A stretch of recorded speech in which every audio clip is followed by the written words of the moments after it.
Ayan po, nalipat na natin yung mga punda iba. Kasi sobrang dami kaya medyo nahihirapan tayo. Ayan. At ito naman, ayan, nagambul-gambul tayo dito. Yan, kinambulan natin. Tatanim na natin uli yan ng panibagong talong. Yan. Nakapagdilig na rin tayo at nakapaglipat na rin tayo ng halaman doon. Ilipat na natin dito. So dito naman inaayos ng aking hubby ang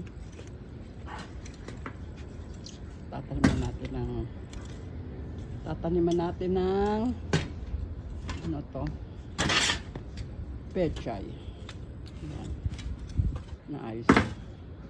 Ganda naman tingnan, no? Yan. Gagapang dyan, nakaabang na.